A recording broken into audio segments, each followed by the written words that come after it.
इतिहास का सबसे निराशाजनक कार्यकाल ये 1 साल का कांग्रेस पार्टी का रहा है। गारंटियां 10 दी थी, झूठ बोल करके सत्ता में आए, लेकिन एक भी गारंटी आज के इस दौर में अब तक पूरी नहीं हुई। और इसके अलावा आप देख रहे हैं कि त्रासदी के दौरान हिमाचल प्रदेश में तबाही हुई है। जश्न मनाने के लिए है क्या है? जिस हिमाचल प्रदेश में एक भी व्यक्ति बिना घर के नहीं था, घर छोटा था, पुराना था, टूटा हुआ था, लेकिन घर था।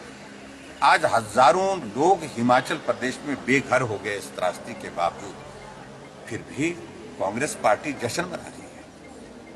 500 के लगभग लोगों की जिंदगी चले गई त्रासदी में, लेकिन कांग्रेस पार्टी जश्न मना रही है। एक उपलब्धि तो बताइए 5 साल ये 1 साल के कार्यकाल में जो वादे किए थे आपने,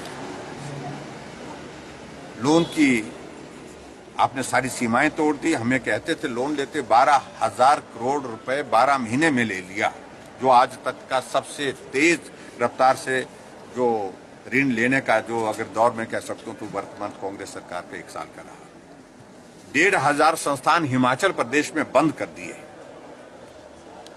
और कानून नियमों की धज्जियां उड़ाई जा रही है।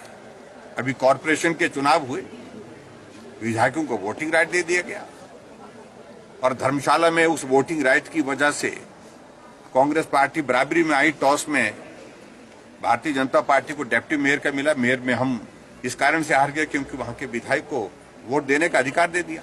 अगर वो नहीं होता तो भारतीय जनता पार्टी की मेजोरिटी वहां पर पहले से थी। सोलन में आपने देखा होगा 3 मंत्री बिठा दिए और कॉरपोरेशन का परिणाम आया तो कांग्रेस की ऑफिशियल कैंडिडेट जो थी वहां पर वो हार गई और जो उनकी जो रेबल कैंडिडेट वहां पर खड़ी हो गई वो जीती और deputy mayor Bharatiya Janata party का जीती वहां पर। तो आप अंदाजा लगा सकते हैं कि हिमाचल प्रदेश में किस परिस्थिति में कांग्रेस पार्टी की सरकार चल रही है। मंडी को तो खंडहर बनाने की कोशिश हो रही है।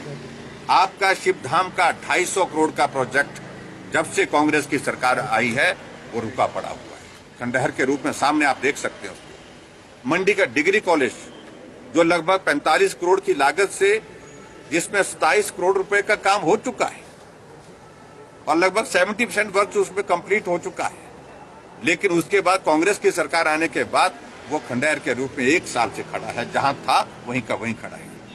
मंडी की हमारी सरदार पटेल यूनिवर्सिटी, उसका दायरा घटा करके 150 कॉलेज से सिर्फ 46 कॉलेज उसमें, सारे कॉलेज उसमें से निकाल दिए।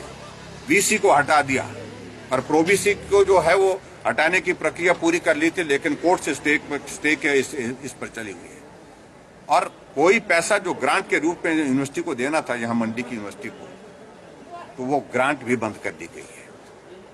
और ऐसे हालात में इस प्रकार से जो मंडी के हमारे बच्चों को, मंडी का पूरे हिमाचल प्रदेश के, तो हमारा लोअर हिमाचल का जो इलाका, जो बच्चे यहाँ पर मंडी कॉलेज में आसानी से पढ़ सकते हैं, उनको शिक्षा से भी वंचित करने का इस तरह से प्रयत्न किया जा रहा है। इससे दुर्भाग्य कोई और